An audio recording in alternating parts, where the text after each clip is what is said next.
Sekarang gue lagi jalan-jalan di Santa Monica and it's really beautiful here. I love it here. It always feels like home.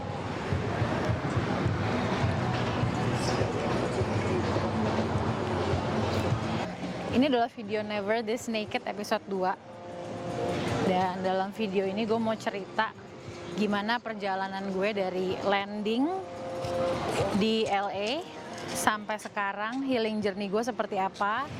So, gue udah semingguan di US dan gue nggak hanya akan berada di LA, tapi gue juga akan visit New York. Pertama-tama gue pengen cerita dulu sih kayak perasaan gue pas pertama mau berangkat ke US gitu, karena gue nervous banget waktu itu. Gue ngerasa kayak, wow, I'm tapering off my medications for my bipolar disorder. Terus kayak ada rasa takut ya, kayak will I be able to do this? Will this work?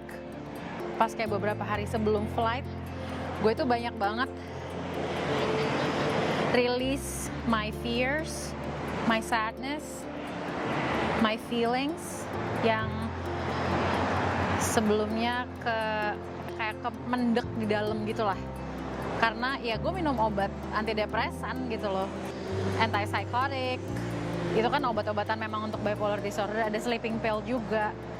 Dan emang obat-obatan ini tuh membuat perasaan-perasaan yang sedih, yang intens lah apapun itu ya, jadi terredam.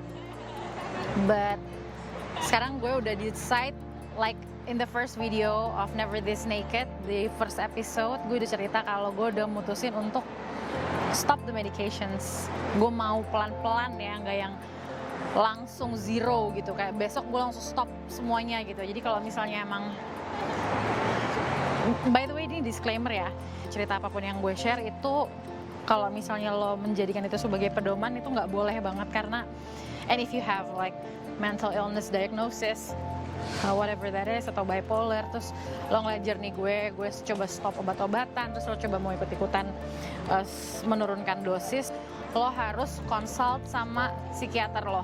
Find a counselor, psychologist, psychiatrist, anything to help you decide what's best for you. Karena I'm not saying that medications are bad, kayak bisa juga medication itu be a good thing for you if you need it, but gue merasa di chapter di hidup gue yang sekarang ini, gue siap untuk nurunin dosis sampai nantinya bisa ke zero. Although gue nggak maksain diri gue untuk harus cepat-cepat atau ada kayak target. Dan yang terpenting adalah gue nggak ngejalanin semua journey ini dengan mindset di kepala gue bahwa minum obat itu jelek, minum obat itu buruk, nggak minum obat itu bagus. No. So, you wanna get in the vlog? Hi. Say hi. That's really nice. I'm vlogging for my YouTube channel. What are you vlogging? You vlogging too? Yeah. What is it for? YouTube, our YouTube channel. What kind of YouTube? Like what? Traveling? Like, yeah, just dumb stuff. Funny, Yeah, like exactly, lights. like funny pranks, stuff. Sounds like awesome. Hope you're having fun. that. Yeah, you doing travel vlogs? Is that what you do? Yeah. That's awesome. I like your camera. Thank you. Hope you're having fun. Bye. Gue nggak melakukan semua ini dengan mindset di kepala gue bahwa minum obat itu buruk, nggak minum obat itu baik. So there's no good or bad. Karena untuk stop obat itu nggak semua orang bisa ngejalanin itu. Dan gue juga I've done a lot of research. Ada banyak pro dan kontra mengenai hal ini. Di sini gue hanya menceritakan journey gue. Ada yang bisa pro, ada yang bisa kontra, which is okay and which is expected even. Dan kalau misalnya kalian terinspirasi pengen nyoba apapun yang gue lakukan ini, please do a lot of research. Do a lot of research because the most powerful healer adalah diri kita sendiri. Be your own healer. Jangan cuma berpatokan sama satu pendapat dari satu sumber, tapi do your own research. Di YouTube, di Google, di Gaya TV, try to look up gaya.com. It's like Netflix, but it's all spiritual shows. It's amazing.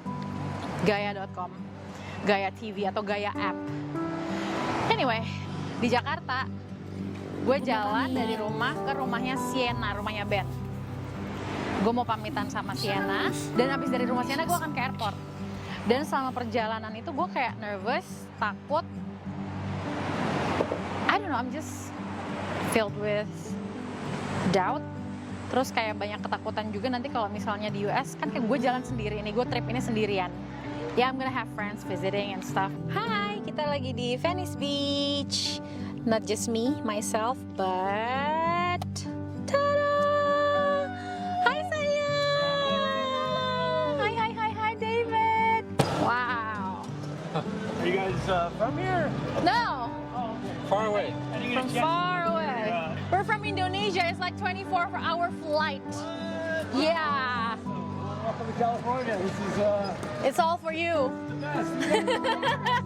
We're in Los Angeles, the best sunset you could possibly ask for, and you guys enjoy it. Yeah.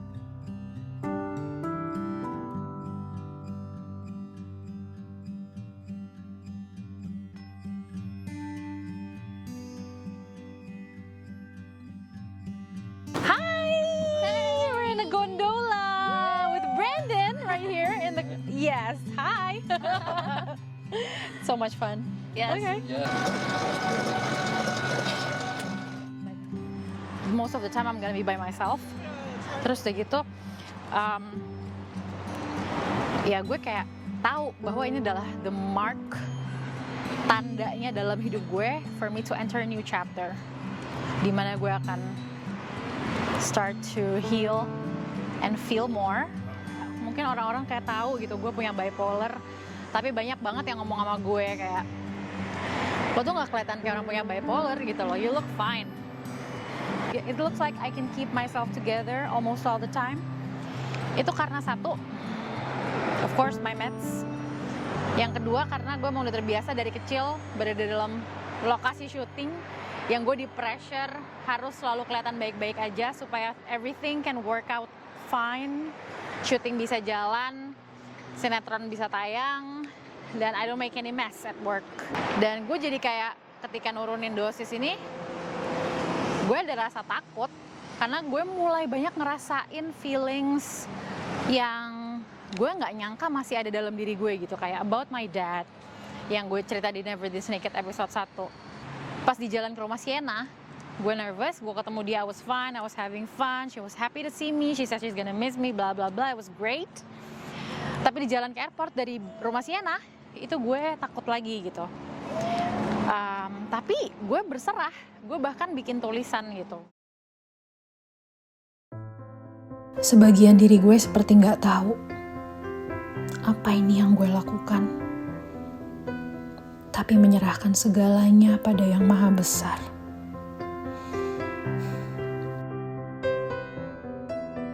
Dadaku sesak,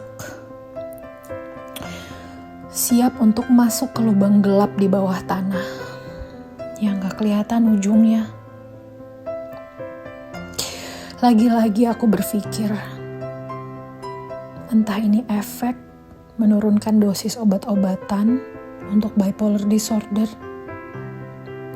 Jadi, aku experiencing withdrawal symptoms. Atau memang ini yang namanya merasa.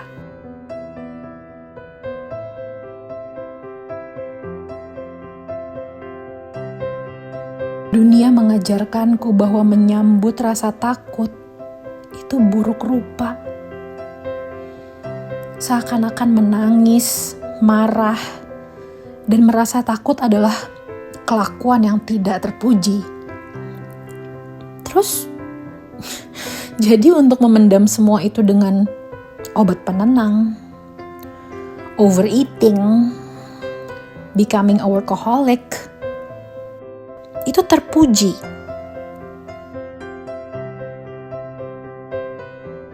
Merasa hina, memendam sampah batin hingga busuk, terpuji.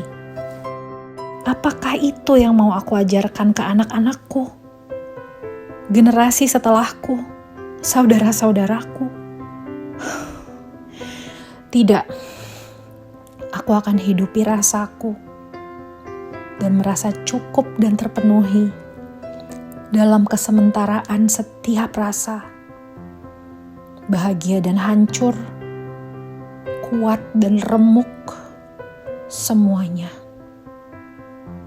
Feeling is healing. I am ready to feel. I am ready to fall. I am ready to break down and cry. I am ready to crumble into pieces and find myself again on the other side. Jadi intinya setelah gue bikin tulisan itu, gue malah kayak jadi lebih berkurang ngerasain fluktuasi emosi yang naik turun gitu loh. Dan ada sadness, tapi gue lebih banyak stabil. Dan just the more I embrace my feelings, the more healed I am. Gue jadi nggak ngalamin hal-hal yang seperti gue takutkan saat gue di jalan ke airport di Jakarta ke Cengkareng. Nggak ada kayak gue jadi yang kayak halusinasi atau kayak having nightmares atau kayak having emotions that I myself cannot explain. Semua kesedihan yang gue rasain tuh ada alasannya, and it makes me feel like I'm okay.